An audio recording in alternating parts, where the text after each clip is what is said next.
Assalamualaikum warahmatullahi wabarakatuh.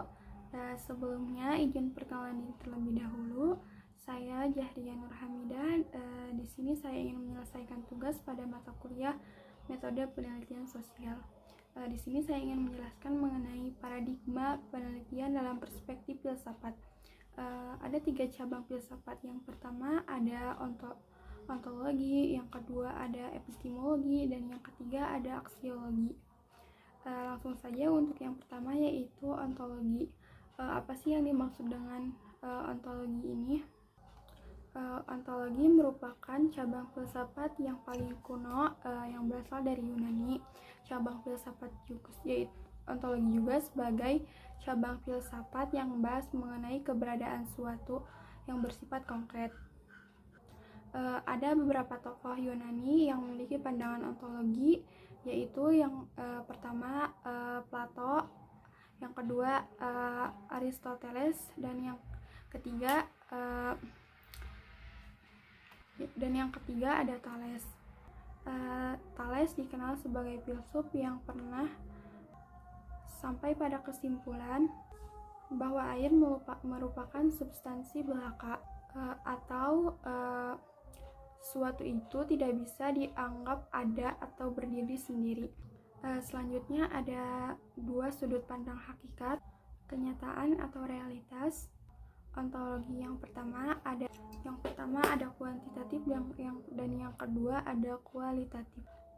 Yang pertama ada kuantitatif. Kuantitatif yaitu mempertanyakan apakah kenyataan itu jamak atau tunggal. Yang kedua ada kualitatif, yaitu mempertanyakan apakah kenyataan realitas tersebut memiliki kualitas tertentu.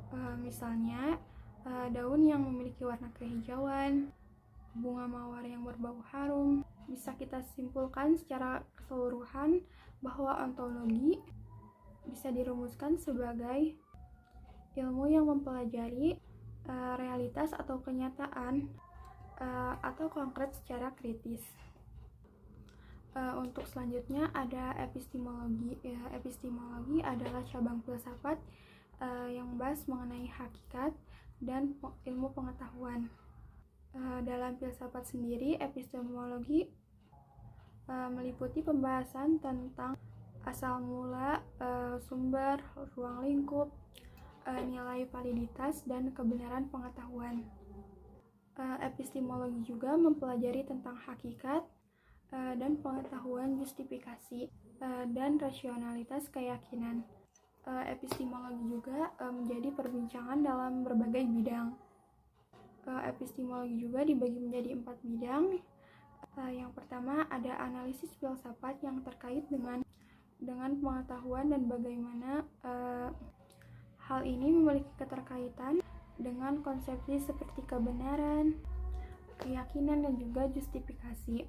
Selanjutnya yang kedua ada berbagai masalah skeptisisme. Yang ketiga ada sumber-sumber ruang lingkup dan juga pengetahuan dan justifikasi atau keyakinan. Yang keempat ada kriteria bagi pengetahuan dan juga justifikasi. Epistemologi juga membahas mengenai pertanyaan-pertanyaan seperti apa yang membuat kebenaran seperti justifikasi dapat dijustifikasikan. Apa artinya bila mengatakan seorang mengetahui sesuatu, dan juga pertanyaan yang mendasar seperti bagaimana kita tahu bahwa kita tahu.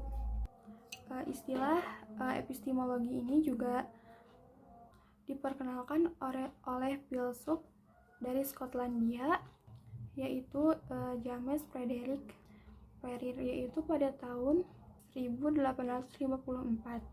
Namun menurut Britwarin, Raja James ke-6 dari Skotlandia sebelumnya telah memperkenalkan konsep filsuf ini dan juga menggunakannya sebagai personifikasi dengan istilah epitesmon pada tahun 1591. Selanjutnya ada aksiologi. Aksiologi merupakan cabang filsafat yang mempertanyakan bagaimana manusia menggunakan ilmunya. yang ingin dicapai oleh aksiologi yaitu mengenai hakikat dan juga manfaat yang terdapat dalam suatu ilmu pengetahuan. Aksiologi juga berasal dari kata Yunani yaitu aksion yang berarti nilai, dan logos yang berarti teori, yaitu teori tentang nilai.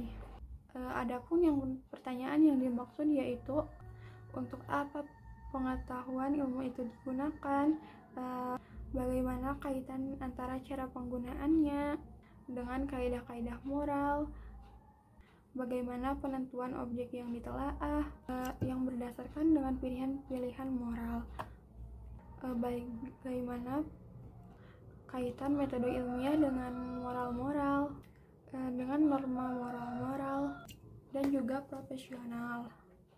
Aksiologi ini juga bisa disebut dengan filsafat etika.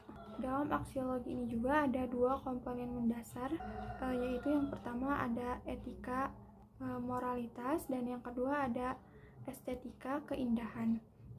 Apa sih yang dimaksud dengan etika moral?